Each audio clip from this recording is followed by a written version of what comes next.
व्याख्यामुद्रां करसरसिजैः पुस्तकं शङ्खचक्रे बिभ्रद्भिन्नस्फटिकरुचिरे पुण्डरीके निषण्णः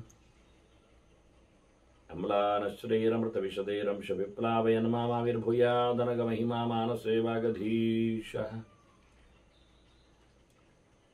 नमस्ते प्राणेश प्रणत विभवाय वनिमगाः नमस्वामिन् रामप्रियतमनमन् गुरुगुण नमस्तुभ्यं भीमप्रबलतम कृष्णेष्ट भगवन् नमः श्रीमन्मध्वप्रदिश सुदर्शन्नो जय जय श्रीगुरुभ्यो नमः नारायणं सुरगुरुं जगदेकनाथं भक्तप्रियं सकललोकनमस्कृतं च त्रैगुण्यवर्जितमजं विभवाद्यमीशं वन्दे भवग्रम् अमरासुरसिद्धवन्द्यं नारायणं नमस्कृत्य नरं चैव नरोत्तमं देवीं सरस्वतीं व्यासं ततो जयमुदीरये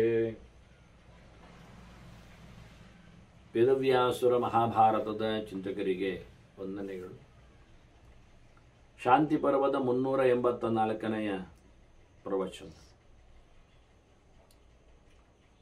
ಅದಾಗಲೇ ಕಪಿಲ ಯತಿ ಸ್ಯುಮರಶ್ಮಿಗೆ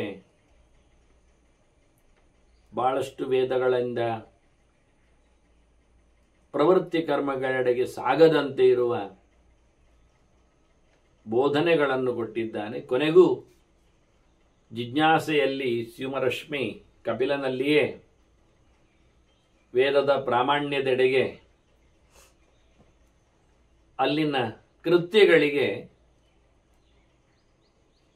ಒತ್ತು ಕೊಡುವಂತೆ ಕೇಳಿದ್ದಾನೆ. ವೇದದ ಉಪಯೋಗದ ನೆಲೆಯಲ್ಲಿ ಬಹಳ ಸುಂದರವಾದ ಅಷ್ಟೇ ಮಹತ್ವಪೂರ್ಣವಾದ ಮಾತನ್ನು ಋಷಿ ಹೇಳುತ್ತಾನೆ. ವೇದಾಃ ಪ್ರಮಾಣಂ ಲೋಕಾನಾಂ ನ ವೇದಾಃ ಪೃಷ್ಠತಃಕೃತಾಃ. ಎಲ್ಲರ ಕೃತ್ಯಗಳಿಗೆ ಜನರಿಗೆ ವೇದ ಪ್ರಮಾಣವೇ. ಅವರವರ ಧರ್ಮಕ್ಕೆ ಅವರವರ ಆಶ್ರಮಕ್ಕೆ ಅನುಗುಣವಾಗಿ ವೇದಗಳು ಅವರ ಚರ್ಯೆಯನ್ನು ಹೇಳಿಕೊಡುತ್ತದೆ. ಅದರಿಂದ ಅನಂತಾವೈ ವೇದಾಹ ಅಂತೇಳಿ ವೇದಾಹ ಅಂತ ಬಹುವಚನದಿಂದ ಹೇಳುತ್ತಾ ಅದು ಪರಮೋಚ್ಚವಾಗಿ ಭಗವಂತನನ್ನು ತಿಳಿಸಿಕೊಡುವ ಮೂಲಕ ದೇವರ ಅರಿವಿಗೆ ಕಾರಣ ಆಗುವುದರಿಂದ ಅದು ಪ್ರಮಾಣವಾಗಿದೆ. ಅದನ್ನು ನಾನೇನು ಬದಿಗೆ ಸರಿಸಲಿಲ್ಲ, ಅದು ಮುಖ್ಯ ಅಲ್ಲ ಅಂತ ಹೇಳಲಿಲ್ಲ. ವೇದವನ್ನು ಎರಡು ರೀತಿಯಿಂದ ನೋಡಲಿಕ್ಕೆ ಉಂಟು. ದ್ವೇ ಬ್ರಹ್ಮಣಿ ವೇದಿತವ್ಯೇ ಶಬ್ದಬ್ರಹ್ಮ ಚ ಶಬ್ದಬ್ರಹ್ಮ ಪರಂಚೇತ್ ಶಬ್ದಬ್ರಹ್ಮಣಿ ನಿಷ್ಣಾತಃ ಪರಂ ಬ್ರಹ್ಮ ಅಧಿಗಚ್ಚತಿ. ಇದನ್ನು ವೇದವ್ಯಾಸರು ಬಹಳ ಕಡೆಯಲ್ಲಿ ಉಲ್ಲೇಖ ಮಾಡಿದ್ದಾರೆ. ಇಲ್ಲಿ ಈತ ಕಪಿಲ ಹೇಳುತ್ತಾನೆ, ಎರಡು ಬ್ರಹ್ಮ ಉಂಟು ತಿಳ್ಕೊಳ್ಳಿಕ್ಕೆ. ಭಾರಿ ಖುಷಿ ಆಯ್ತು ಕೆಲವರಿಗೆ. ಎರಡು ಬ್ರಹ್ಮ ಉಂಟು ಹೇಳಿದ್ದಾರಲ್ಲ, ಮತ್ತೆ ಸಗುಣ ಬ್ರಹ್ಮ ನಿರ್ಗುಣ ಬ್ರಹ್ಮ. ರೀರಿ ಕೇಳಿ, ಮುಂದೆ ಯಾವುದೆರಡು ಹೇಳಿದ್ದಾರೆ ಅರ್ಥ ಮಾಡಿಕೊಳ್ಳಿ. ಎರಡು ಬ್ರಹ್ಮ ಯಾವುದು? ಎರಡು ಬ್ರಹ್ಮ ತಿಳ್ಕೊಳ್ಳಿಕ್ಕೆ ಉಂಟು. ದ್ವೇ ಬ್ರಹ್ಮಣಿ ವೇದಿತವ್ಯ. ಯಾವುದದ್ದು ಕೇಳಿದರೆ, ಒಂದು ಶಬ್ದ ಬ್ರಹ್ಮ, ಒಂದು ಪರಂಬ್ರಹ್ಮ. ಶಬ್ದ ಬ್ರಹ್ಮ ಪರಂಚಯತ್. ಒಂದು ಶಬ್ದ ಬ್ರಹ್ಮ. ಬ್ರಹ್ಮ ಅಂದ್ರೆ ಬೃಹತ್ತಾದ ದೊಡ್ಡದು ಅಂತ ಅರ್ಥ. ದೊಡ್ಡದಾಗಿರುವುದು ಯಾವುದು? ಶಬ್ದ ಪ್ರಪಂಚದಲ್ಲಿ ವೇದ.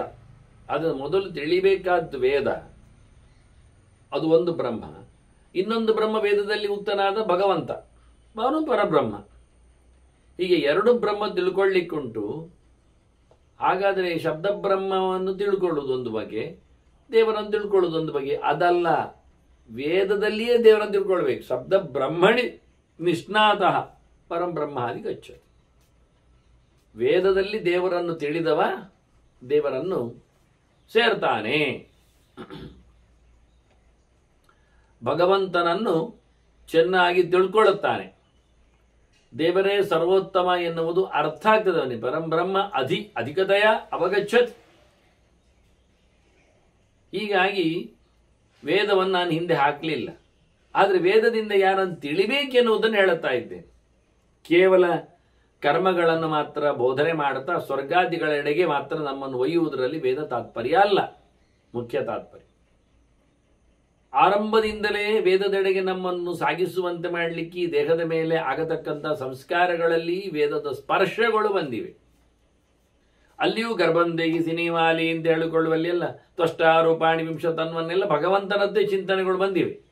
ನೋಡುಗರಿಗೆ ನೋಡುವುದಾಗಿದ್ದರೆ ಅದನ್ನ ಶರೀರಮೇ ತತ್ಕುರುತೆ, ವಾಸ್ತವವಾಗಿ ಅದು ವೇದೇ ಕುರುತೆ ತನು, ದೇಹವನ್ನು ರಚನೆ ಮಾಡುವಲ್ಲಿಯೇ ವೇದ ಮಂತ್ರಗಳ ಸಹಯೋಗದೊಲ್ಲಿಗೆ ವೇದಾತ್ಮನಾಗುವಂತೆ, ವೇದ ಶರೀರನಾಗುವಂತೆ, ವೇದ ಮೂರ್ತಿಯಾಗುವಂತೆ ಅಲ್ಲಿ ನಡೆದಿದೆ.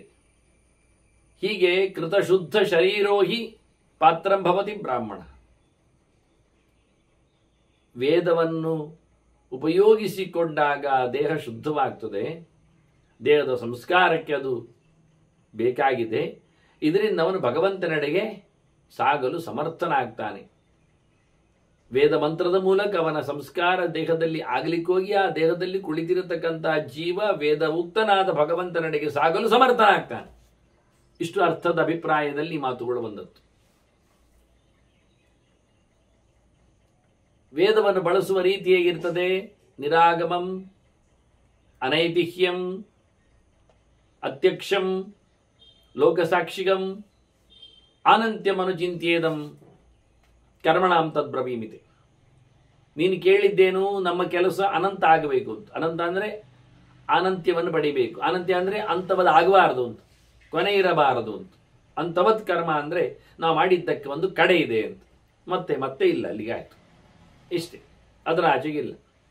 ಒಂದು ಅಡುಗೆಯನ್ನು ಮಾಡುವುದು ಕರ್ಮ ಎನ್ನುವುದು ಎಲ್ಲಿಗೆ ಕಡೆ ಕೇಳಿದರೆ?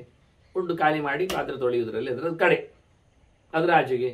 ಅದರ ಆಚೆಗೆ ಸ್ವಲ್ಪ ದೇಹದಲ್ಲಿ ಕಸು ಇದ್ರೆ ಯಾರಿಗಾದ್ರೂ ಹೋಗಿ ಗುದ್ದುವುದು, ಮತ್ತೆಂದದು ತಾಂಡುವುದು. ಅದು ಅಡುಗೆಯ ಕರ್ಮದ ಕೆಲಸ ಅಲ್ಲ, ಅದು ನಿಮ್ಮಲ್ಲಿ ಬಂದಿರತಕ್ಕಂಥ ಬಲದ ಕರ್ಮದ ಕೆಲಸ ಆಗಿರ್ತದೆ, ಅದು ಬೇರೆ ಮುಂದೆ. ಇಷ್ಟಕ್ಕಿಷ್ಟೇ. ಹಾಗೆ ನಾವು ಮಾಡತಕ್ಕಂಥ ವೇದವನ್ನು ಉಪಯೋಗಿಸಿಕೊಂಡು ಅಂತವತ್ತಾದ ಫಲವನ್ನು ಪಡೆಯುವುದಾಗಿದ್ದರೆ ಸ್ವರ್ಗವನ್ನು ಪಡೆಯುವುದು, ಮತ್ತೇನು? ಮತ್ತೆ ಹಿಂದೆ ಬರುವುದೇ ಮುಗ್ದಂತ ಆಗಲಿಲ್ಲ. ಅಂತ ಇಲ್ಲದ ಫಲ ಆಗಬೇಕು, ಅನಂತ ಫಲ ಆಗಬೇಕು, ಅನಂತ್ಯ. ಅದನ್ನು ನಾನು ತಿಳಿದು ಹೇಳುತ್ತಾ ಇದ್ದೇನೆ. ವೇದದಲ್ಲಿ ಪ್ರವೃತ್ತಿ ಕರ್ಮವನ್ನು ಬಿಡಬೇಕು. ಇಲ್ಲಿ ಉಳಿಲಿಕ್ಕೆ ಬೇಕಾದ್ದು, ಮತ್ತೆ ಬರಲಿಕ್ಕೆ ಬೇಕಾದ್ದು, ತಿರುಗಲಿಕ್ಕೆ ಬೇಕಾದ್ದು ಕೆಲಸಗಳನ್ನು ವೇದದಿಂದ ಮಾಡಬಾರದು. ಯಾರೋ ಮಾಡಿದ್ದಾನೆ, ಯಾರೋ ಕಡೆಯಲ್ಲಿ ಉಂಟು ಹೇಳಿಕೊಂಡು ಅದನ್ನು ಗಮನಿಸಿಕೊಂಡು ಅವನಾಗಿ ಇವನಾಗಿ ಎಂದು ಹೇಳಿಕೊಳ್ಳಿಕ್ಕೆಲ್ಲ ಹೋಗಬಾರದು. ಅದನ್ನು ಮರೆತು ಬಿಡಬೇಕು.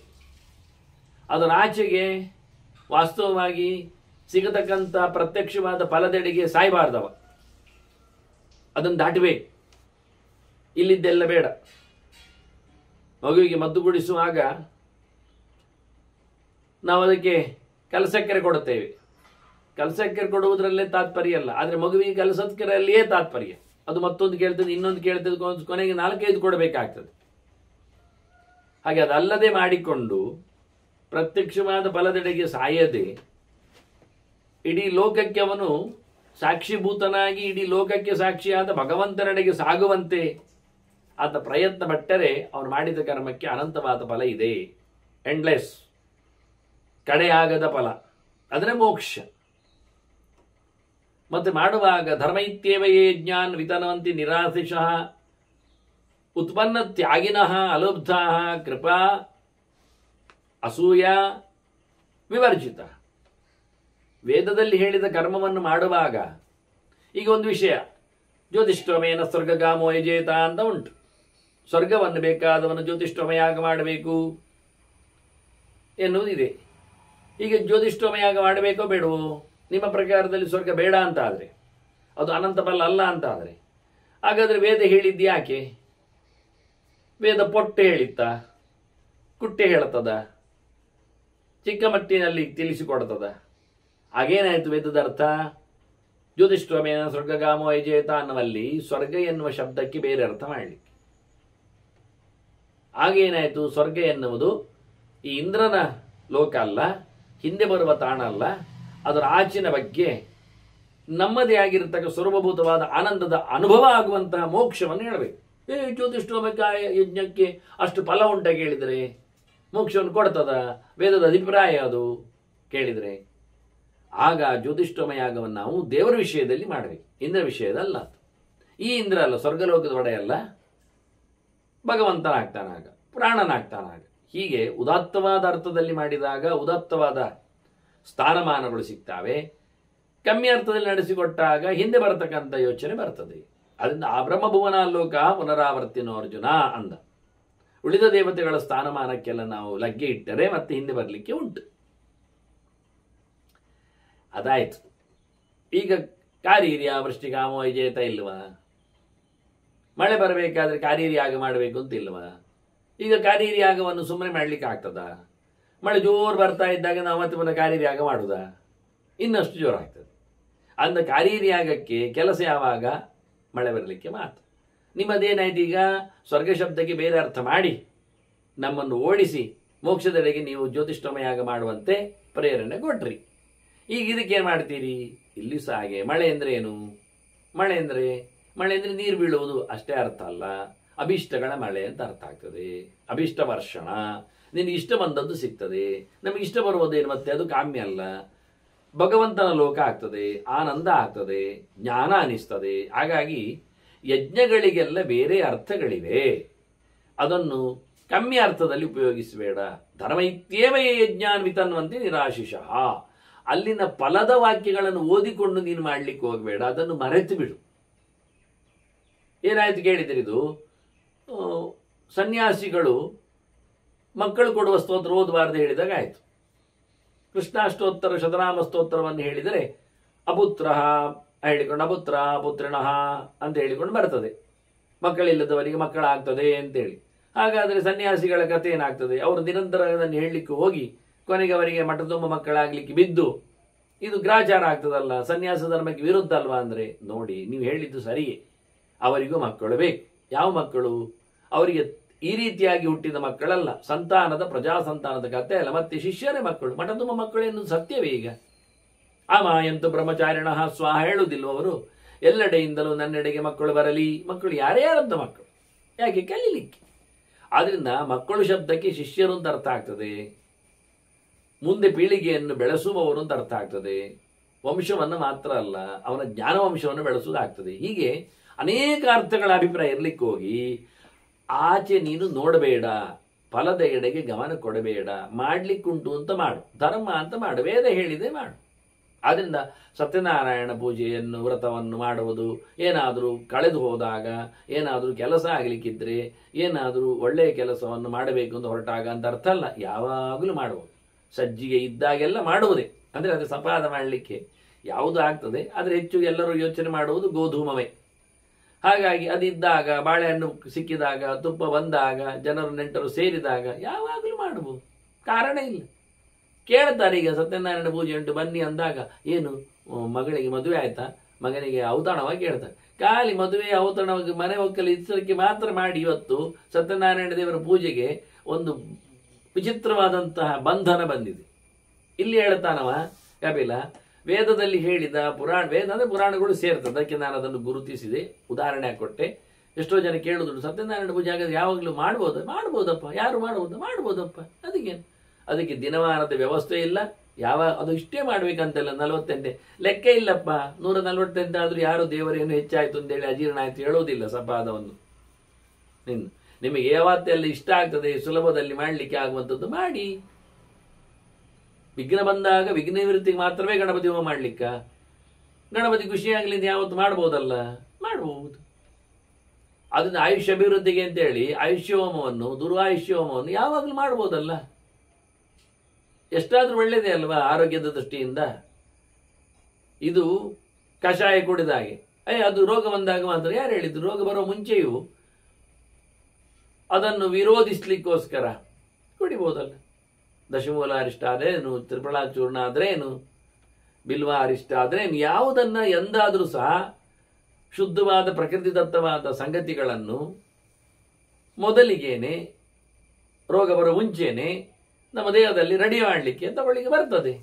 ಆದ್ರಿಂದ ಇದನ್ನೆಲ್ಲ ಧರ್ಮ ಅಂತ ಹೇಳಿ ಮಾಡು ಹೊರತು ನೀನು ಆಸೆ ಹೊತ್ತು ಮಾಡಬೇಡ.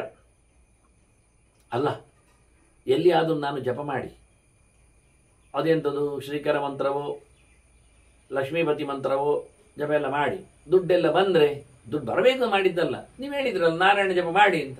ನಾರಾಯಣ ನಾರಾಯಣ ನಾರಾಯಣ ಹೇಳಿ ಹೇಳಿ ಸಂಪತ್ತು 1000 ಆಗಿಬಿಟ್ಟಿದೆ. ಎಂತ ಮಾಡುದಿಲ್ಲ, ಬಂದದ್ದನ್ನೆಲ್ಲ ತ್ಯಾಗ ಮಾಡು ಅಂತಾರೆ, ಕೊಟ್ಟು ಬಿಡೋದು.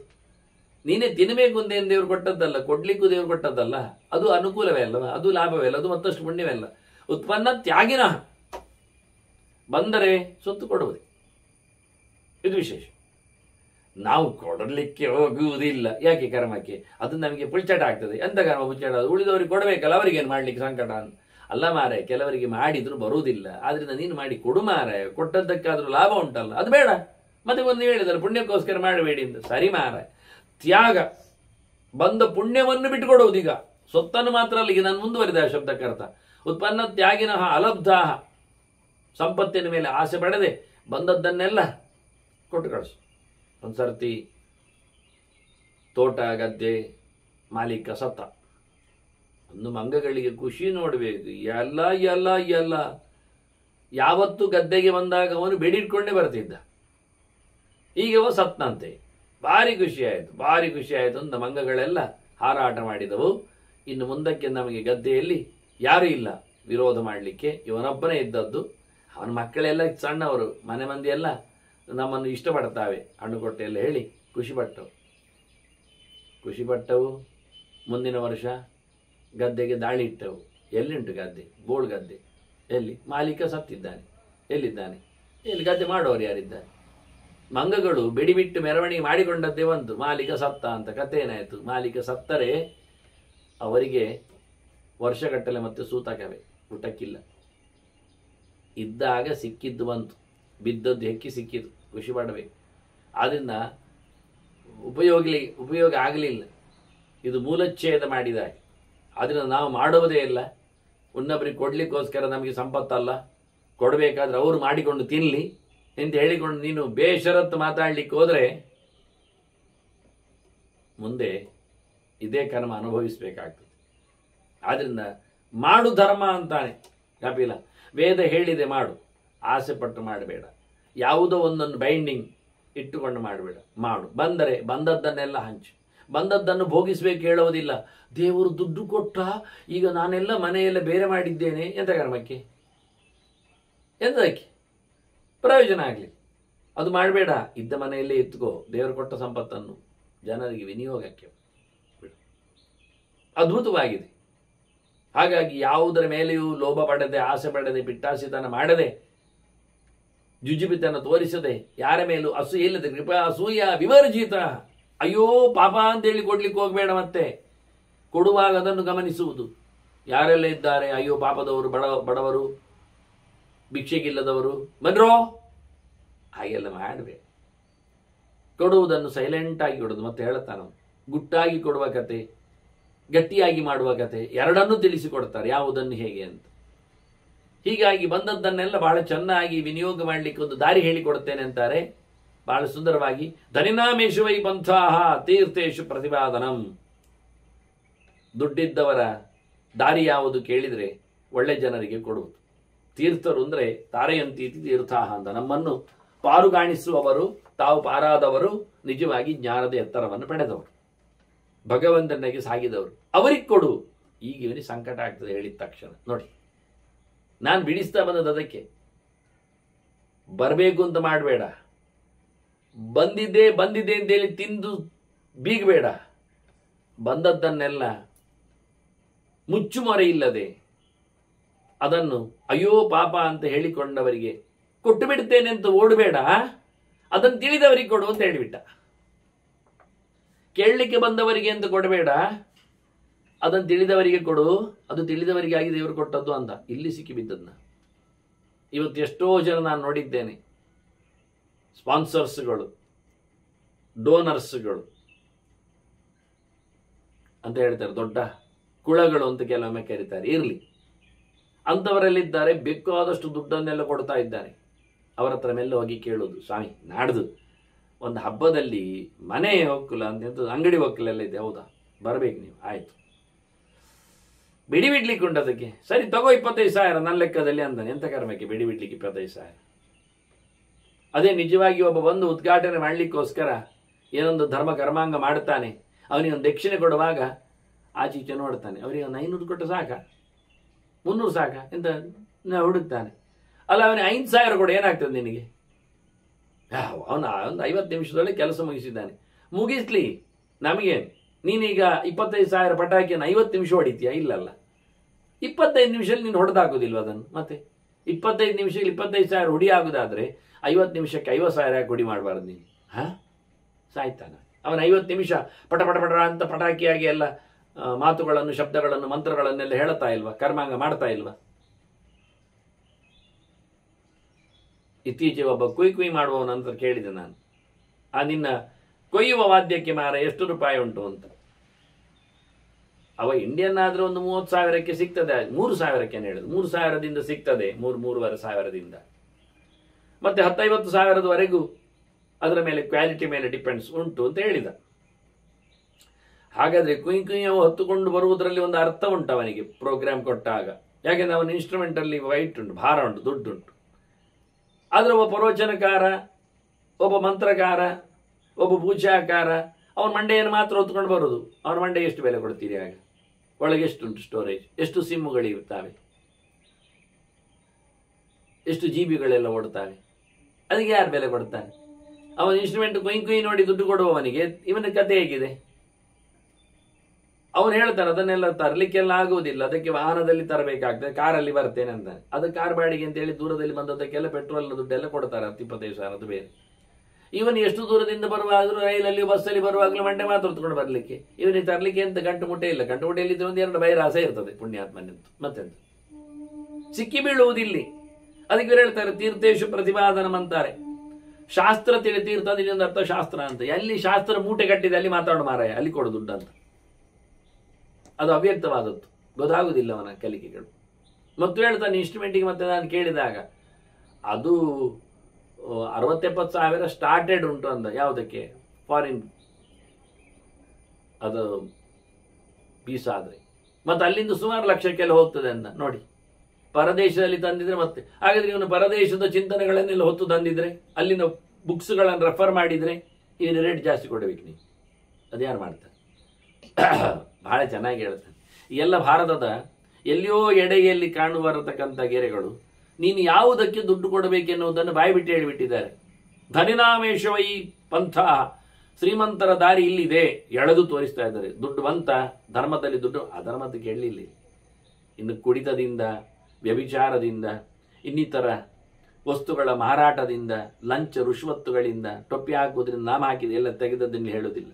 ಇಲ್ಲಿ ಹೇಳಿದ್ದು ಧರ್ಮದಿಂದ ಆಸೆ ಪಡದೆ ಪಡೆದು ಬಂದ ಸ್ವತ್ತುಗಳನ್ನು ಇನ್ನು ಯಾರ್ಯಾರಿಗೂ ಹಂಚದೆ ಅದನ್ನು ಒಳ್ಳೆಯ ರೀತಿಯಲ್ಲಿ ತೀರ್ಥಕ್ಷೇತ್ರಗಳಲ್ಲಿ ತಿರುಗಿ ನೀನು ಅದನ್ನು ಕೊಟ್ಟು ಬಿಡು ಅಂದ. ತೀರ್ಥೇಶ ಪ್ರತಿವಾದ ಇದು ಇನ್ನೊಂದು ಅರ್ಥ. ತೀರ್ಥಕ್ಷೇತ್ರಗಳಲ್ಲಿ ನೀನು ನೆಲೆಗೊಂಡಾಗ, ಅಲ್ಲಿ ತೆರಳಿ ನಿಂತಾಗ ಅಲ್ಲಿ ಅದನ್ನು ವಿನಿಯೋಗ ಮಾಡಲಿಕ್ಕೆ ಬರ್ತದೆ ಸಾಧು ಸಂತರಿಗೆ ಅಂತ ಅನೇಕ ಅರ್ಥಗಳಲ್ಲಿ. ಮತ್ತು ಹೇಳಿಯ ತೀರ್ಥ ಅಂದರೆ ಶಾಸ್ತ್ರ ಅಂತ ಅರ್ಥ ಆಗಿ ಹೇಳಿದ್ನಲ್ಲ. ಪುಸ್ತಕ ಪ್ರಿಂಟಿಗೆ ಕೊಡುವ ಅಂತಾರೆ. ಇದನ್ನು ಹೇಳಿದ ತಕ್ಷಣ ಎಲ್ಲರೂ ಮತ್ತೆ ಅಳ್ಲಿಕ್ಕೆ ಶುರು ಮಾಡ್ತಾರೆ. ಭಾರಿ ಕಷ್ಟ ಇರ್ತದೆ ಅದರಲ್ಲಿ ಎಲ್ಲ. ಮಾರ್ಯಾರೆ ಎಂತ ಸುಮ್ಮನೆ ಯಾರಿಗೆ ಬೇಕು ಅಂತ ನೋಡಿ. ಓದುವವನಿಲ್ಲ, ಓದುವವನಿಗೆ ಕೊಡುವವನಿಲ್ಲ, ಓದಿ ಗೊತ್ತಿಲ್ಲ, ಇನ್ನೆಂತ ಹೇಳೋದು. ಇವತ್ತು ಹಂಚಬೇಕಾದ ಕೆಲಸ ಯಾವುದು ಕೇಳಿದರೆ ಇವತ್ತು ಪುಸ್ತಕದ ಪ್ರಪಂಚ. ನಿನ್ನೆ ಮೊನ್ನೆ 50 ವರ್ಷದ ಹಿಂದೆ ಪುಸ್ತಕ ಇರಲಿಲ್ಲ. ಪ್ರಿಂಟ್ ಕಷ್ಟ ಇತ್ತು, ಬಹಳ ಅದ್ಭುತವಾಗಿತ್ತು. ಯಾರ್ಯಾರೋ ನೋಡಿ ಬರ್ಕೊಂಡು, ನಾನೇ ನೋಡಿ ಬರ್ಕೊಂಡ ಪುಸ್ತಕಗಳಿದ್ದವು ಕೆಲವೊಮ್ಮೆ. ಇವತ್ತು ಹಾಗಲ್ಲ. ಇವತ್ತು ಸುದ್ದಿಗಳಿವೆ, ಜನರನ್ನು ತಲುಪ್ತಾ ಇಲ್ಲ. ಮಾಧ್ಯಮಗಳಿವೆ, ಎಲ್ಲ ರಾಂಗ್, ತಪ್ಪಿದೆ. ಅದನ್ನು ಸತ್ಯವಾದದ್ದನ್ನು, ಯಥಾರ್ಥವಾದದ್ದನ್ನು ತಲುಪಿಸುವ ಜವಾಬ್ದಾರಿ ಇದೆ. ಅದನ್ನು ಪುಸ್ತಕ ಮುದ್ರಣ ಮಾಡಿದರೂ ಕೊಂಡುಕೊಳ್ಳುವುದಿಲ್ಲ ಜನ. ಪೇಟೆಗೆ ಬಂದಾಗ, ಸಂತೆಗೆ ನಿಂತಾಗ, ಜಾತ್ರೆಗೆ ಹೋದಾಗ ಏನೆಲ್ಲ ತಿನ್ನುವಂಥದ್ದನ್ನು, ತಿರುಗಿಸುವಂಥದ್ದನ್ನೆಲ್ಲ ಪಡಿತಾರೆ ಹೊರತು ಹೊತ್ತಗೆಗಳನ್ನು ಹೊತ್ತುಕೊಂಡು ಹೋಗಿ ಅದರ ಪ್ರಕಾರದಲ್ಲಿ ತಮ್ಮ ಹೊತ್ತನ್ನು ಕಳೆಯುವವರು ಯಾರಿಲ್ಲ. ಆದ್ರಿಂದ ನಿಜವಾಗಿ ಹೇಳೋದಾದ್ರೆ ನಾನು ಹೇಳುತ್ತೇನೆ, ಜ್ಞಾನವನ್ನು ಧರ್ಮಕ್ಕೆ ಹಂಚಬೇಕು. ಕೊಟ್ಟದ್ದಕ್ಕಾದರೂ ಓದಿಕೊಳ್ಳಿಕ್ಕೆ ನೋಡುತ್ತಾನೆ, ಧರ್ಮಕ್ಕಾದರೂ ಅವನು ಪುಣ್ಯ ಮಾಡಲಿಕ್ಕೆ ಇಷ್ಟಪಡ್ಬೋದು. ಯಾರಾದರೂ ಒಬ್ಬ, ಎಂದಾದರೂ ಒಮ್ಮೆ. ಹೀಗಾಗಿ ಹೇಳ್ತೇನೆ ತೀರ್ಥೇಶ ಪ್ರತಿಪಾದನ ಮಂದ. ಹೊತ್ತಗೆಗಳ ಹೊತ್ತಿಗೆ ನಿನ್ನ ಸೊತ್ತುಗಳು ಬಂದಾಗಲಿ ಸಂದಾಯ ಆಗಲಿ ಅಂತ ಹೇಳ್ತಾನೆ. ಅನಾಶ್ರಿತ ಪಾಪಕೃತ್ಯ ಕದಾಚಿತ್ ಕರ್ಮಯೋಗಿನ, ಕೆಲಸ ಮಾಡುವವರಾಗಿ ವೇದೋಕ್ತವಾದ ಕರ್ಮಗಳಲ್ಲಿ ನಿಷ್ಠೆಗೊಂಡವರು ಎಂದೂ ಸಹ ತಪ್ಪು ಕೆಲಸ ಮಾಡಬಾರದು. ತಪ್ಪು ಮಾಡುವವರ ಜೊತೆಯಲ್ಲಿ ಸೇರಬಾರದು. ಪಾಪಕೃತ್ಯಕ್ಕೆ ಕೈ ಹಾಕಬಾರದು. ಪಾಪಿಗ ಜೊತೆಯಲ್ಲಿ ಸೇರ್ಲಿಕ್ಕೆ ಹೋಗಬಾರದು. ಹೀಗೆ ಮಾಡಿಕೊಂಡರೆ ಅವನು ವಿನ್. ಮನಸ್ಸಂಕಲ್ಪ ಸಂಸಿದ್ಧಾ ವಿಶುದ್ಧ ಜ್ಞಾನ ನಿಕ್ಷಯ. ಮನಸ್ಸಿನಲ್ಲಿ ತಾವು ಯೋಚನೆ ಮಾಡಿದ್ದನ್ನು ನಡೆಸಿಕೊಡಬೇಕೆನ್ನತಕ್ಕಂಥ ಹಂಬಲ ಇರಬೇಕು. ಆದರೆ ಆಯಿತು ಅನ್ನತಕ್ಕ ಸೋಮಾರಿತನ ಬಾರದು. ಮನಸ್ಸನ್ನು ಗಟ್ಟಿ ಮಾಡಿಸಲಿಕ್ಕೆ ಬೇಕಾಗಿರತಕ್ಕಂಥ ರುದ್ರನ ಶಿವನ ಅನುಗ್ರಹಕ್ಕೆ ಪಾತ್ರರಾಗಬೇಕು. ಶಿವನ ದ್ವೇಷ ಮಾಡಿದರೆ ಮನಸ್ಸು ಗಟ್ಟಿಯಾಗುವುದಿಲ್ಲ. ಆದ್ದರಿಂದ ಶಿವ ಪರ್ಯಾಯನಾಗಿ ಇವ ನೆಲೆಗೊಂಡರೆ ಅವನಿಗೆ ಒಳ್ಳೆಯ ಗಟ್ಟಿಮುಟ್ಟಾದ ಮನಸ್ಸು ಬರ್ತದೆ. ಅದರೊಟ್ಟಿಗೆ ವಿಶುದ್ಧ ಜ್ಞಾನ ನಿಶ್ಚಯ. ವಿಶುದ್ಧ ಜ್ಞಾನಕ್ಕೆ ಕಾರಣನಾದವ ಪ್ರಾಣ. ವಿ ಅಂದರೆ ಭಗವಂತ ವಿಷ್ಣು. ಅವನ ಮೇಲೆ ಯಥಾರ್ಥವಾದ ಅರಿವುಳ್ಳವ ಪ್ರಾಣ. ಉಳಿದವರಿಗೆಲ್ಲ ಅರ್ಧಂಬರ್ಧ ಸ್ವಲ್ಪ ಹೆಚ್ಚು ಕಡಿಮೆ ಎಲ್ಲ ಮಾತುಗಳು ಆಗಿರ್ತವೆ. ಅಂದ ಪ್ರಾಣನ ಮೇಲೆ ಭರವಸೆ, ಶುದ್ಧ ಜ್ಞಾನವನ್ನು ಪಡೆಯುವಲ್ಲಿ ಇವನಿಗೆ ಪ್ರಯತ್ನ. ಎಲ್ಲೆಲ್ಲಿಯೋ ಯಾರ್ಯಾರದ್ದು ಏನೇನೋ ಹೇಳಿದ್ದನ್ನು ಸೋರ್ಸ್ ಇಲ್ಲದ್ದನ್ನು ಚಿಂತನೆ ಮಾಡಿಕೊಳ್ಳದೆ ಯಥಾರ್ಥವಾದ ಅರಿವಿಗೆ ಕೈ ಹಾಕಿದ್ದಾಗ ಅಕೃತ್ಯಂತಹ ಅನಸೂಯಂತಹ ನಿರಹಂಕಾರ ಮತ್ಸರಾಹ, ಸಿಟ್ಟು, ಆಟಾಟೋಪ, ಅಸೂಯೆ, ಅಹಂಕಾರ ಇವೆಲ್ಲ ಬರಬಾರ್ದು. ಸಾಮಾನ್ಯವಾಗಿ ಕಲೀಲಿಕ್ಕೆ ಶುರು ಮಾಡಿದಾಗೆಲ್ಲ ಸ್ವಲ್ಪ ಮಾರ್ಕ್ ಹೆಚ್ಚಿ ಬಂದ ತಕ್ಷಣ ಶುರುವಾಗ್ತದೆ. ಅವನದ್ದು ಮೀಸೆ ಬಾರದಿದ್ದರೂ ರೋಮ ಮೇಲಕ್ಕೆ ಬರ್ತದೆ, ಅಂಗಿ ಹಾಕದಿದ್ರೂ ಕಾಲರ್ ಅಪ್ ಮಾಡ್ತಾನೆ. ಇದೆಲ್ಲ ಬಂದು ಹೋಗ್ತದೆ. ಅದಕ್ಕೆ ಹೇಳ್ತಾರೆ ಸ್ಪರ್ಧೆ ಹೇಳ್ತದೆ, ಜಿದ್ದು ಬರ್ತದೆ, 10 ಸಮಸ್ತರು ಒಟ್ಟಾಗ್ತಾರೆ. ಎಲ್ಲಿಯೂ ಸಹ ಯಾರ ಮೇಲೆಯೂ ಸಹ ಕೋಪ ತಾಳಿಕೊಳ್ಳದೆ, ಯಾರನ್ನು ಸಹ ಅಸೂಯೆಗೆ ಒಳಪಡಿಸದೆ, ಎಲ್ಲಿಯೂ ಸಹ ಗರ್ವವನ್ನು ನಡೆಸದೆ, ಇವೆಲ್ಲ ಡೈವರ್ಟ್ ಆದ ಹಾಗೆ. ಜ್ಞಾನನಿಷ್ಠಾಹ ತ್ರಿಯುಕ್ತಾಶ್ಚ. 3 ವೇದಗಳನ್ನು ಹಿಡಿದು ಆ 3 ವೇದಗಳ ಸಾರ ಅನಿಸಿಕೊಳ್ಳತಕ್ಕಂಥ ಗಾಯತ್ರಿಯನ್ನು ಜಪಿಸುತ್ತಾ ಬುದ್ಧಿಶಕ್ತಿಯನ್ನು ಮೇಲಕ್ಕೆ ಮಾಡುತ್ತಾ 3 ಹೊತ್ತಿನಲ್ಲಿ ಭಗವದೆಚ್ಚರವನ್ನು ಸಂಪಾದನೆ ಮಾಡುತ್ತಾ ಆತ ಜ್ಞಾನಕ್ಕೆ ಒತ್ತು ಕೊಟ್ಟರೆ ಆಗ ಅವನು ಖಂಡಿತವಾಗಿಯೂ ಸುಖದ ಅನಂತ್ಯಕ್ಕೆ ಪಾತ್ರನಾಗ್ತಾನೆ. ಶಾಸ್ತ್ರದ ಕರ್ಮಗಳಿಗೆ ಅವನು ಸಿದ್ಧನೆನಿಸ್ತಾನೆ. ಜೊತೆಯಲ್ಲಿ ಸರ್ವಭೂತ ಹಿತೇರತಃ, ಎಲ್ಲರ ಮೇಲೆ ಪ್ರೀತಿ ವಿಶ್ವಾಸ. ಯಾರನ್ನು ದೂಡ್ಲಿಕ್ಕಿಲ್ಲ, ದೂಡಿಕೊಂಡವರ ಮೇಲೆ ಕೋಪಿಸ್ಲಿಕ್ಕೂ ಇಲ್ಲ. 2 ನಮೂನೆ. ಇವನಾಗಿ ಇನ್ನೊಬ್ಬರನ್ನು ದೂಡುವಂತಿಲ್ಲ, ದೂಡಿದವರ ಜೊತೆಯಲ್ಲಿ ಇವನೆಂದು ಸಹ ಕಾದುವಂತಿಲ್ಲ. ಇಂಥವರು ಎಷ್ಟು ಜನ ಇರಲಿಲ್ಲ ಅಂತಾನೆ. ಆಸನ್ ಗೃಹಸ್ಥಾಹ ಭೂಯಿಷ್ಠಾಹ ಅಪಕ್ರಾಂತಾಹ ಸ್ವಕರ್ಮಸು ರಾಜಾನಶ್ಚ ತಥಾಯುಕ್ತ ಬ್ರಾಹ್ಮಣಶ್ಚ ಯಥಾವಿಧಿ. ಎಂತ ಹೇಳುವ ನಿನಗೆ? ಈ ನಮೂನೆ ಬದುಕಿದವರು ಎಷ್ಟು ಜನ ಗೃಹಸ್ಥರೇ ಇರಲಿಲ್ಲ, ಮನೆವಾಳ್ತೆ ನೋಡಿಕೊಂಡವರು. ಎಷ್ಟು ಜನ ಬ್ರಾಹ್ಮಣರು ಇರಲಿಲ್ಲ, ಎಷ್ಟು ಜನ ರಾಜರು ಇರಲಿಲ್ಲ. ಎಲ್ಲರೂ ಅವರವರ ಕರ್ಮಗಳಲ್ಲಿ ತೊಡಗಿ ನಿಂತವರು. ಇಷ್ಟಾಗಿಯೂ ದೇವರ ಕರ್ಮವನ್ನು ಬಿಡದೇ ಇದ್ದವರು. ಸ್ವಾತಂತ್ರ್ಯ ಸ್ವತಂತ್ರನಾದ ಭಗವಂತ ಪರಿಪೂರ್ಣನನ್ನಿಸಿಕೊಂಡವ, ಜ್ಞಾನಾನಂದನಿದ್ದಾನೆ. ಅಂಥವನ ಕೆಲಸದಲ್ಲಿ ನಿರಂತರ ತಮ್ಮನ್ನು ತೊಡಗಿಸಿಕೊಂಡವರು, ತಮ್ಮ ಸ್ವಾರ್ಥದ ಕೆಲಸದಿಂದ ದೂರ ನಿಂತವರು. ಇದು ಮತ್ತೆ ಒಂದು ವಿಷಯ. ಸ್ವಾರ್ಥ ಇಲ್ಲ ಇಲ್ಲಿ ದೇವಾರ್ಥ ಮಾತ್ರ. ದೇವರಿಗಾಗಿ ಕೆಲಸ, ದೇವರ ಪ್ರೇರಣೆ, ದೇವರು ಕೊಟ್ಟ ಬಗೆ. ಇಲ್ಲಿ ನಾನೇನು ಇಲ್ಲ. ನೀನು ಅವನವನಲ್ವಾ, ಅವನಿಗಾಗಿ ನೀನು ನಡೆಸುವಂಥದ್ದು. ಸ್ವಕರ್ಮಣ ತಮಭ್ಯರ್ಚ್ಯ. ನಿನ್ನ ಕೆಲಸ ದೇವರ ಸೇವೆ. ನಿಂದು ಅಂತ ಇಲ್ಲಿದ್ರೆ ಅದು ದೇವರ ಸೇವೆ ಅಲ್ಲ ಅಂತಾಗಿ ಹೋದರೆ ಸೋತೋಗ್ತೇನೆ. ಹೀಗೆ ಬಹಳ ಸುಂದರವಾಗಿ ಕರ್ಮ ಸಿದ್ಧಾಂತದಲ್ಲಿ ಶಾಸ್ತ್ರವಿಧಿ ಪ್ರಕಾರ ನಡೆಸಿಕೊಟ್ಟವರು ಎಷ್ಟು ಜನ ಇಲ್ಲ. ರಾಜರು ಇದ್ದಾರೆ, ಜನರು ಇದ್ದಾರೆ, ಎಲ್ಲ ಪ್ರಕಾರದವರಿದ್ದಾರೆ. ಸಮಾಹಿ ಆರ್ಜವ ಸಂಪನ್ನ ಸಂತುಷ್ಟ ಜ್ಞಾನ ನಿಶ್ಚಯ ಪ್ರತ್ಯಕ್ಷ ಧರ್ಮಾ ಶುಚಯ ಶ್ರದ್ಧದಾನ ಪರಾವರೆ. ನಾನಾಗಿ ಹೇಳಿದೆ, ಎದುರು ತೋರಿಸಿ ಮಾಡುವಂಥದ್ದೇನುಂಟು ಮುಂದೆ ಹೇಳ್ತಾನೆ ಅಂತ. ಪ್ರತ್ಯಕ್ಷ ಧರ್ಮ ದೊಡ್ಡ ಮಾತಿತ್ತು. ಕೆಲಸವನ್ನು ಧರ್ಮವನ್ನು ನಡೆಸಿಕೊಡುವಾಗ ಗುಟ್ಟಲ್ಲಿ ಮಾಡಲಿಕ್ಕೆಲ್ಲ ಹೋಗಬೇಡ. ಯಾಕೆ ಅಂದರೆ ಅದು ಎಲ್ಲಿ ಅದರ ನಾಚಿಕೆ ಆಗ್ತದೆ ಅಂತ. ಇವ ಪಾರಾಯಣ ಮಾಡುವುದುಂಟು ವೇದವನ್ನು, ಯಾರಿಗೂ ತೋರಿಸಿಕೊಡುವುದಿಲ್ಲ. ಎಲ್ಲಿ ಒಂದು ಮೂಲೆಯಲ್ಲಿ ಕೂತು ಮಾಡುವುದು. ಒಂದರ್ಥದಲ್ಲಿ ಚಂದ, ಒಂದರ್ಥದಲ್ಲಿ ಅಲ್ಲ. ಉದ್ದೇಶ ನೋಡಿಕೊಂಡು ನೀನು ಯಾಕೆ ಹಾಗೆ ಮೂಲೆಯಲ್ಲಿ ಕೂತು ಯಾರು ನೋಡದಿದ್ದಾಗ ಮಾಡ್ತಿ ಕೇಳಿದರೆ ಅದು ನಾಚಿಕೆ ಆಗ್ತದೆ. ಕೆಲವರು ಹಾಸ್ಟೆಲಲ್ಲಿ ಜಪ ಮಾಡುವುದುಂಟು. ಅದೊಂದು ವಿಷಯವೇ ಅಲ್ಲ. ಹಾಗೊಂದು ನಾನು ಹೆಡ್ಡಿಂಗ್ ಕೊಟ್ಟರೆ ಜನ ಎಲ್ಲ ಕಲ್ಲೊಡಿತಾರೆ, ಹಾಸ್ಟೆಲಲ್ಲಿ ಜಪ, ಇದೆಂಥದ್ದು ಮಾರೇನೆ ಅಂತ ಆಗ್ತದೋ ಅಂತ. ಅದೇ ಎಲ್ಲಿಯೋ ಒಬ್ಬ ಅಭ್ಯಾಸ ಉಳ್ಳವ ಯಾವುದೋ ಅನಾಮತ್ತಾಗಿ ಹಾಸ್ಟೆಲ್ ಸೇರಿಕೊಂಡ್ರೆ ಅವನಿಗೆ ಜಪ ಮಾಡದೆ ಅವನ ತಲೆ ಕೇಳ್ತಾ ಇಲ್ಲ ಅಂದರೆ ಒಂದು ಮೂಲೆಯಲ್ಲಿ ಕೂತು ಯಾರು ಹೇಳದಿದ್ದಾಗ ಬಾಗಿಲೆಲ್ಲ ಹಾಕ್ಕೊಂಡು ಬಟ್ಟೆಯನ್ನು ಕಟ್ಟಿಕೊಂಡು ತಡಪಡಾಯಸ್ವ ಅಂತ ಅರ್ಜೆಂಟಲ್ಲಿ ಮಾಡಿದಾಗೆ ಆಗದೇ ಇದ್ದಾಗೆ, ಮತ್ತೆ ಕೊನೆಗೆ ಅದನ್ನು ಮುಂದುವರಿಕೆ ಎಂದು ಹೇಳಿಕೊಂಡು ಮಂಚದಲ್ಲಿ ಕೂತ್ಕೊಂಡು ಕಣ್ಣು ಮುಚ್ಚಿಕೊಂಡು ಇದೆಲ್ಲ ಬೇಕಾ? ಅದಕ್ಕೆ ಹೇಳ್ತಾನೆ, ಮಾಡುದಾ ಎದ್ದರೆ ಮಾಡು, ಪ್ರತ್ಯಕ್ಷ ಧರ್ಮ ಅಂತ. ನಿನಗೆ ಮಾಡಬೇಕು ಅಂತ ಶ್ರುತಿ ಚೋದನೆ ಉಂಟು ಅಂತ ಗೊತ್ತಿದ್ರೆ ನೀನು ಮಾಡ್ತೇನೆ ಅಂತಾದ್ರೆ ಯಾರ ಮುಲಾಜಿಲ್ಲದೆ ಮಾಡಯ್ಯ. ನೋಡಿ, ರೈಲ್ವೆ ಪ್ಲಾಟ್ಫಾರ್ಮ್ ಅಲ್ಲಿ ಮಾಡಿದವರಿದ್ದಾರೆ, ಜಪ ಪೂಜೆ ಎಲ್ಲ ಮಾಡಿದವರಿದ್ದಾರೆ ಅಂತ ನಾನೇ ಮಾಡಿದ್ದೆ. ಅನಿವಾರ್ಯ ಆಗಿ ಹೋಯ್ತದು. ಮಿಸ್ ಆಯಿತು, ರೈಲು ಬರುವುದು ತಡ ಆಯಿತು, ನಾನಲ್ಲ ರೈಲು ಹೆಚ್ಚು ಕಮ್ಮಿ ಆಯಿತು. ಕೊನೆಗೇನು ಗಮ್ಮತ್ತು, ಅಲ್ಲಿ ಒಂದು ಪಕ್ಕದಲ್ಲಿ ಕೊಳವೆ ಬಾವಿ ಇತ್ತು, ಎಳೆದದ್ದು, ಒತ್ತಿದ್ದು, ಮಿಂದದ್ದು, ಗಮ್ಮತ್ತಲ್ಲಿ ಕೂತದ್ದು. ಇದು ಎಷ್ಟೋ ಸರ್ತಿ ಆಗಿದೆ ಇಂಥದ್ದೆಲ್ಲ. ಒಂದು ಯಾವುದೋ ಒಂದು ಎಂತ ಹುಚ್ಚಮ್ಮನ ಎಂಥದ್ದು ಗುಡಿ, ಅದು ಯಾರ ಗುಡಿ ನನಗೇನು ಗೊತ್ತು. ಇನ್ನೂ ಬೆಳಿಗ್ಗೆ ಆಗಲಿಲ್ಲ, ಅಂದರೆ ಕತ್ತಲು ಹಾಗೆ ಇತ್ತು 4 ಗಂಟೆ ಹೊತ್ತಿಗೆ. ಅಲ್ಲೇ ಮತ್ತೊಂದು ಬಾವಿ ಇತ್ತು, ಪಕ್ಕದಲ್ಲಿ ಒಂದು ಸಣ್ಣ ಹೋಟೆಲ್ ಇತ್ತು. ಹೋಗಿ ಕೇಳಿದೆ, ಒಂದು ಕೊಡಪಾನ ಕೊಡಿ ಅಂತ. ಕೊಟ್ಟರು. ಎಂಥದ್ದಕ್ಕೆ ಕೇಳಿದ್ರು, ಮೀಲಿಕ್ಕುಂಟಂದ್ರೆ ಮೀರಿ ಅಂತ. ಹಾಗೆ ಆ ಗುಡಿಯಲ್ಲಿ ಪಕ್ಕದಲ್ಲಿ ಕೂತು ನಾನು ಜಪ ಮಾಡ್ತಾ ಕೂತೆ. ನಮ್ಮದು ರಾಯಚೂರು ಬಸ್ ಏನದು, ಆಗ ಅದು ಹಾಳಾಗಿ ಹೋಗಿತ್ತು, ಇನ್ನೊಂದು ಬರಲಿಕ್ಕೆ ಹೊತ್ತುಂಟು ಹೇಳಿತ್ತು. ಅದು ಕಂಡಕ್ಟರ್ ಯಾವೊಂದು ಆಯಾಮ ಇತ್ತು, ಅದು ಹೇಳಿತ್ತು. ನಾನು ಹೇಳಿದೆ, ನಾನು ಅಲ್ಲಿದ್ದೇನೆ, ಜಪ ಮಾಡ್ತಿರ್ತೇನೆ, ಬಂದಾಗ ಕೂಗಿರಿ ಅಂದೆ. ಅವರಿಗೆ ಅದು ಅವರ ಭಾಷೆ, ಅದು ಕೂಗಿರಿ ಅಂತ. ಆಯ್ತು ಅಂತ. ಎಷ್ಟಾಗುತ್ತೆ ಗಂಟೆಗಳು? ಏನು 8 ಗಂಟೆ ಏನು ತಾಸು ಹೇಳಿತ್ತು, ಅದು 4 ತಾಸು ಆದಿತ್ತು ಅಂತಿದ್ದು ಹೇಳುವಾಗ. 4ರಿಗೆ 4 ಕೂಡಿಸಿದ್ದು 8 ತಾಸು ಆಗುತ್ತೆ. ಸರಿ, ಏನಾದರೂ 8 ಗಂಟೆ ಸೂರ್ಯೋದಯ ಕಳೀತೆ, ಇಲ್ಲಿ ಜಪ ಆಗ್ತದೆ ಹೇಳಿ ಚಂದ ಮಾಡಿ ಕೂತ ಆ ಗುಡಿಯಲ್ಲಿ. ಮತ್ತೆ ನೋಡಿದರೆ ಆ ಗುಡಿ ಯಾವುದೋ ಒಂದು, ಅದೇ ಹೇಳಿದ್ನಲ್ಲ, ಹುಚ್ಚಮ್ಮನ ಏನೋ ಒಂದು ಗುಡಿ ಆಗಿತ್ತದು.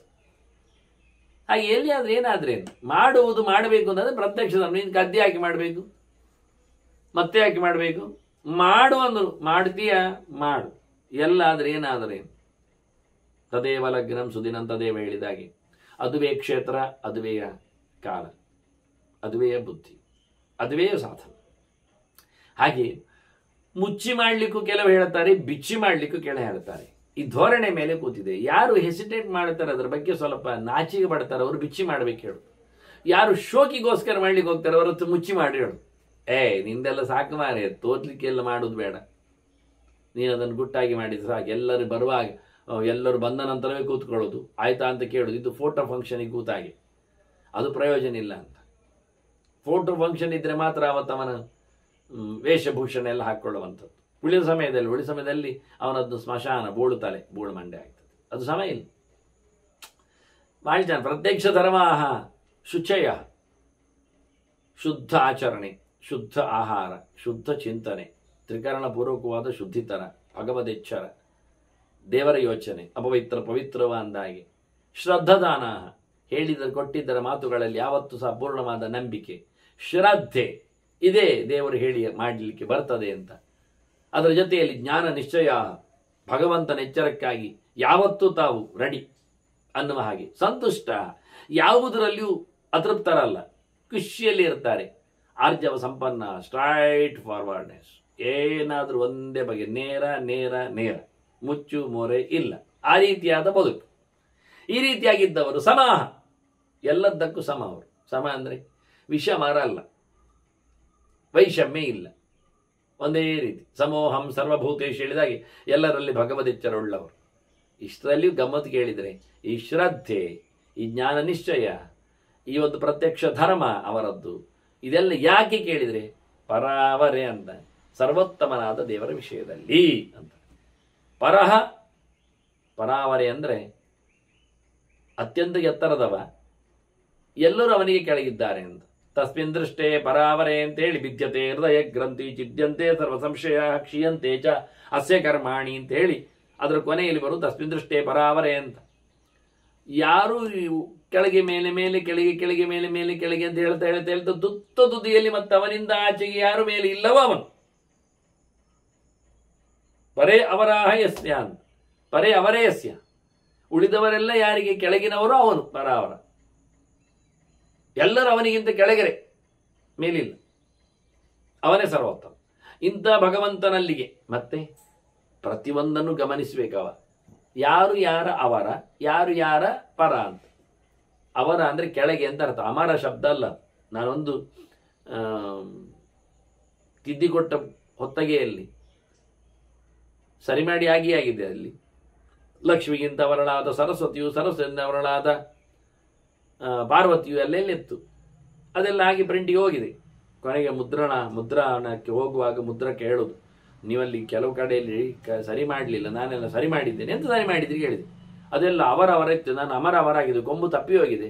ಸಾಯ್ತಾ ಇಲ್ಲ, ಲಕ್ಷ್ಮಿಗಿಂತ ಅಮರಳಾದ ಸರಸ್ವತಿ, ಸರಸ್ವತಿಯಿಂದ ಅಮರಳ, ಹಾಗೆ ಮುದ್ರಣ ಆಗಿದೆ. ಅವನ ತಲೆ ಓಡಿಸಿ ಹಾಳು ಮಾಡಿಬಿಟ್ಟ. ಅಲ್ಲಿ ಕೊನೆಗೆ ಫ್ರಂಟಲ್ಲಿ ಉಂಟು ಪ್ರೂಫ್ ತಿದ್ದಿದ್ದವರು ಇವರು ಅಂತ, ನಾನು ಮಂಡೆ ತೆಗೆದ ಅಲ್ಲಿಗೆ, ತನ್ನ ಬುದ್ಧಿಮಂತಿಗೆ ತೋರಿಸಿ. ಶಬ್ದಾರ್ಥ ಗೊತ್ತಿಲ್ಲ, ಪರ ಅವರ ಅಂದ್ರೆ ಕೆಳಗೆ ಅಂತ ಅರ್ಥ, ಪರ ಅಂದ್ರೆ ಮೇಲೆ ಅಂತ ಅರ್ಥ. ಗೊತ್ತಿಲ್ಲದವರು ಯಾಕೆ ಬರೀಲಿಕ್ಕೆ ಸಾಯ್ತಾರೆ ಗೊತ್ತಿಲ್ಲ, ಏನ್ ಮಾಡುದು. ಹಾಗೆ ಯಾರೆಲ್ಲ ಯಾರ ಕೆಳಗೆ ಅನ್ನೋದು ಗೊತ್ತಿರಬೇಕು. ಪರಾವರ ಸಿದ್ಧಾಂತ ತರತಮ ಅಂತ, ತಾರತಮ್ಯ, ಮೇಲೆ ಕೆಳಗೆ ಅಂತ. ಯಾರು ಮೇಲೆ ಯಾರು ಕೆಳಗೆ ಇದು ಲೋಕದಲ್ಲಿ ಉಂಟು. ಬಂದಾಗ ಮಿನಿಸ್ಟರ್ಸ್ ಬಂದಾಗ, ಪೊಲೀಸ್ಗಳು ಬಂದಾಗ, ಅದರಲ್ಲಿ ಯಾರು ಮೇಲೆ ಯಾರು ಕೆಳಗೆ ಅಂತ ಅವರಿಗೆ ಗೊತ್ತುಂಟು, ಗುರುತಾರ್ಥ ಎಲ್ಲ ಉಂಟು.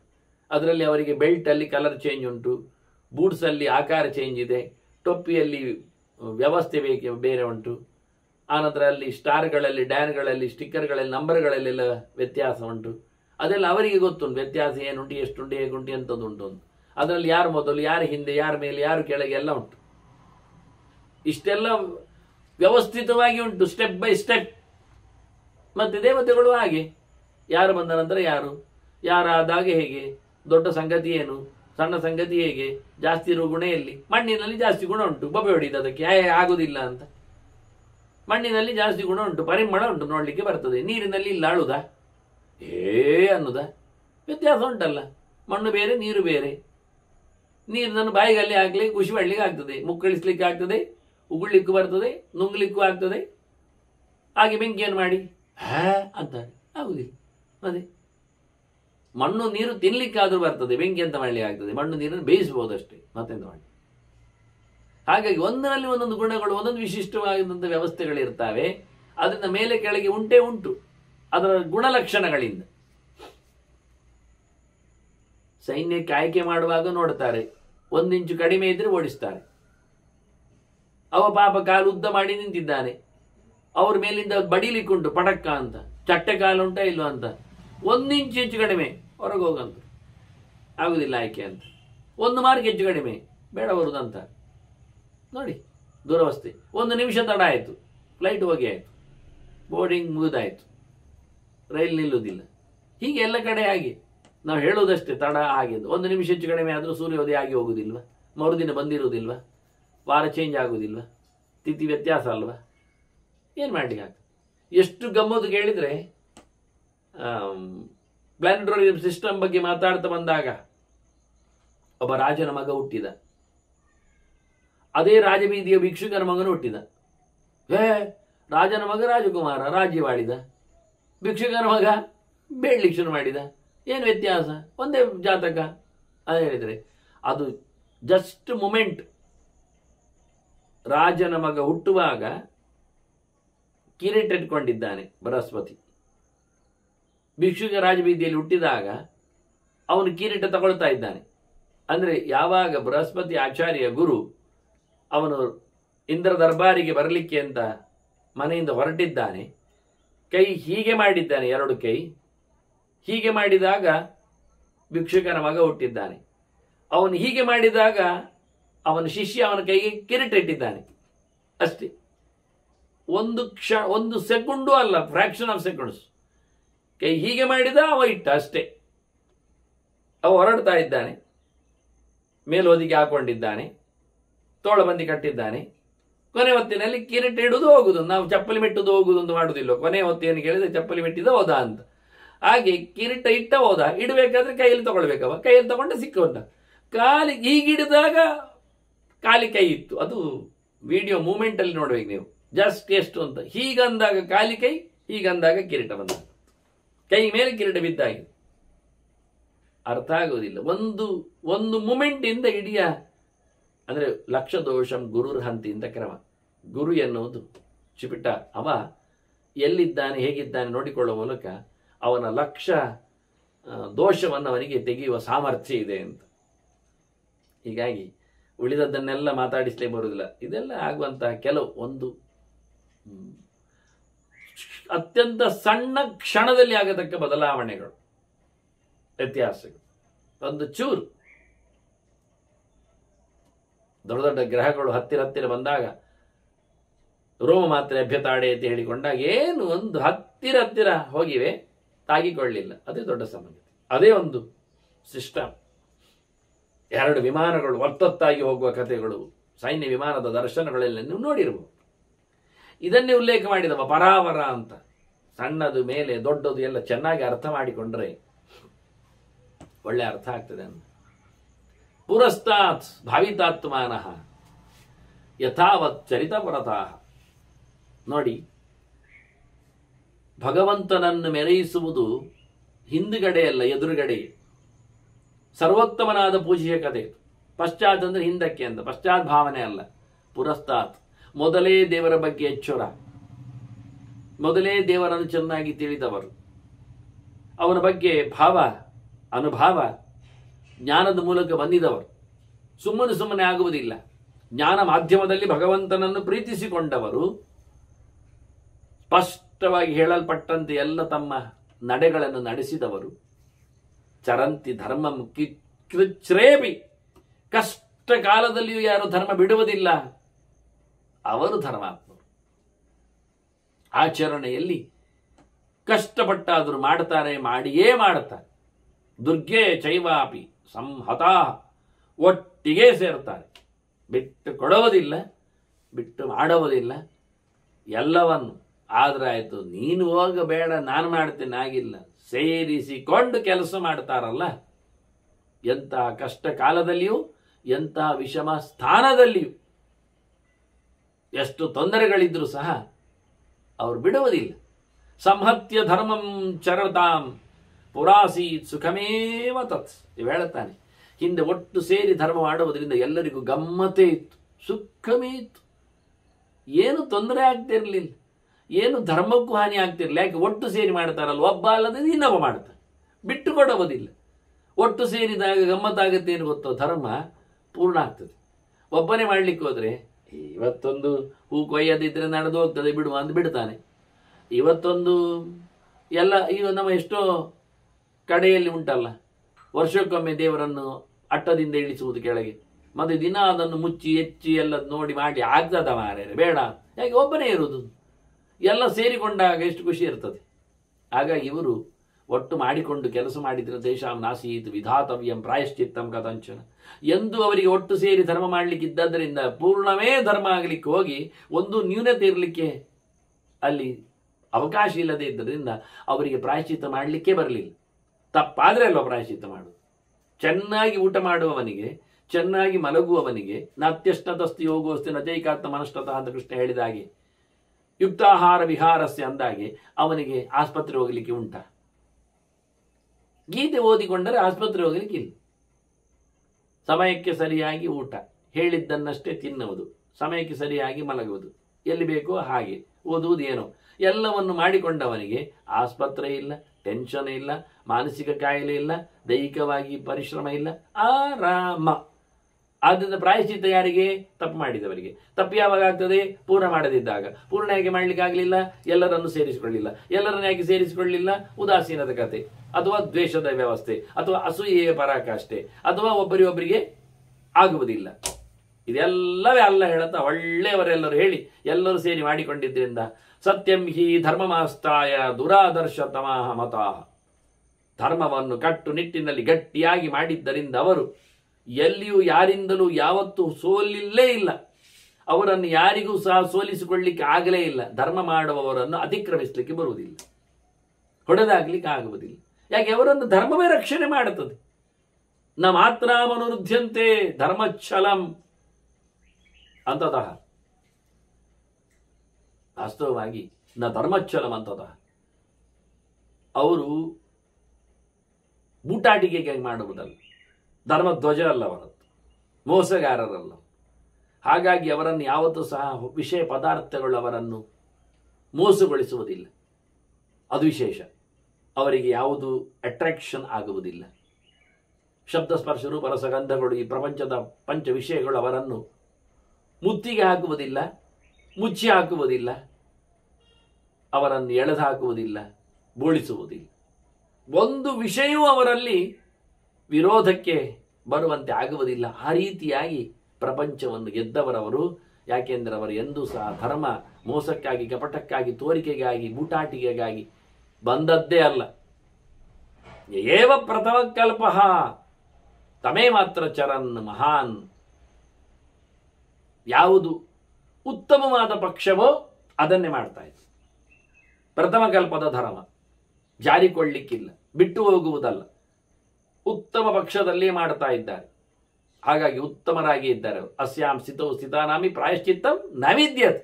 ಉತ್ತಮ ಕಲ್ಪದಲ್ಲಿ ಮಾಡಿದ್ದಕ್ಕೆ ತಪ್ಪೆಲ್ಲಿ ಬರ್ತದೆ? ಪ್ರಾಯಶ್ಚಿತ್ತ ಎಲ್ಲಿ ಮಾಡಲಿಕ್ಕೆ ಬರ್ತದೆ? ಅಲ್ಲವೇ ಅಲ್ಲ. ಪ್ರಾಯಶ್ಚಿತ್ತ ಬರುವುದು ಯಾವಾಗ? ಮಾಡುವುದರಲ್ಲಿ ಸೋತಾಗ, ಸರಿ ಇಲ್ಲದಿದ್ದಾಗ. ಯದಾದು ದುರ್ಬಲ ಆತ್ಮಾನಃ, ಯಾರು ಸರಿಯಾಗಿ ಯಾವುದರಲ್ಲಿ, ವಿಷಯದಲ್ಲಿ, ವಸ್ತುವಿನಲ್ಲಿ, ದ್ರವ್ಯದಲ್ಲಿ, ತನ್ನತನದಲ್ಲಿ, ಸಾಮರ್ಥ್ಯದಲ್ಲೆಲ್ಲ ಕಮ್ಮಿ ಇದ್ದಾರೆ, ಅವರಿಗೆ ಪ್ರಾಯಶ್ಚಿತ್ತಂ ತದಾಗಬೇಕು. ಅವರಿಗೆ ಪ್ರಾಯಶ್ಚಿತ್ತ. ಹೀಗೆ ಬಹಳ ಸುಂದರವಾಗಿ ಹಿಂದಿನವರ ಬಗ್ಗೆ ಈ ಮಾತುಗಳೆಲ್ಲ ಬಂದಿದೆ. ಏತ ಏವಂ ವಿದಾಹ ಪ್ರಾಹು ಪುರಾಣಾಹ ಯಜ್ಞವಾಹನಾಹ ತ್ರೈವಿಧ್ಯ ವೃದ್ಧಾಹ ಶುಚಯಃ ವೃತ್ತವಂತಹ ಯಶಸ್ವಿನಃ. ಇವರೇ ಹಿಂದೆ ಹೇಳಿದಂಥ ಒಳ್ಳೆಯವರು, ದೇಶವನ್ನು ನಡೆಸುವವರು, ದೇವರನ್ನು ಪಡೆದವರು, ವೇದವನ್ನು ಉಳಿಸಿಕೊಂಡವರು, ಬಹಳ ಒಳ್ಳೆಯವರು, ವೇದ ಹೇಳಿದಂತೆ ಬೆಳೆದವರು, ನಡೆಸಿಕೊಟ್ಟವರು, ಒಳ್ಳೆ ಚಾರಿತ್ರ್ಯವುಳ್ಳವರು, ಯಶಸ್ಸು ಕಂಡವರು, ಹೆಸರುವಾಸಿಯಾದವರು. ಅವರು ಬಹಳ ಚೆನ್ನಾಗಿ ಪ್ರತಿನಿತ್ಯ ಯಜ್ಞಯಾಗ ಮಾಡುತ್ತಾ ಯಜಂತ ಆರಹೈರ್ ಯಜ್ಞೈ ನಿರಾಶೀರ್ಬಂಧನಾ ಬುಧಾ. ಯಾವುದೇ ಆಸೆಯನ್ನು ಹೊತ್ತುಕೊಳ್ಳದೆ, ಆಸೆಗೆ ಕಟ್ಟು ಬೀಳದೆ ಎಚ್ಚರ ವಹಿಸಿ ಮಾಡಿದ್ದಾರೆ. ಅವರ ಯಜ್ಞ, ವೇದ, ಅವರ ಎಲ್ಲ ಕರ್ಮಗಳು ಯಥಾ ಪ್ರಕಾರ ಶಾಸ್ತ್ರಪರರಾಗಲಿಕ್ಕೆ ಹೋಗಿ ಅವರು ಅತ್ಯಂತ ಎತ್ತರಕ್ಕೆ ಬೆಳೆದು, ತೇಷಾಂ ಯಜ್ಞಾಶ್ಚ ವೇದಾಶ್ಚ ಕರ್ಮಾಣಿ ಚ ಯಥಾಗಮಂ. ಅದರಿಂದಾಗಿ ಆಗಮಾಶ್ಚ ಯಥಾಕಾಮಂ. ಅವರು ಇಷ್ಟ ಬಂದಾಗಿ ಅದನ್ನು ಬಳಸಿಕೊಳ್ತಿದ್ರು. ಸಂಕಲ್ಪಾಶ್ಚ ಯಥಾ ವ್ರತಂ. ಅವರು ಬಯಸಿದ್ದೆಲ್ಲ ಆಗ್ತಿತ್ತು. ಬಯಸಿದಂತೆ ನಡೀತಿದ್ರು, ಮಾತಿನಂತೆ ಬಯಸ್ತಿದ್ರು, ಶಾಸ್ತ್ರದಂತೆ ಯೋಚನೆ, ಯೋಚನೆಯಂತೆ ಕೆಲಸ. ಅದ್ಭುತವಾದ ಕರ್ಮ ಅವರದ್ದು. ಇದರಿಂದ ಅವರು ಎಂದೂ ಸಹ ಸೋತು ಬಿದ್ದದ್ದಿಲ್ಲ, ಸೋಲಿಕ್ಕೆ ಅವಕಾಶವೇ ಬರಲಿಲ್ಲ.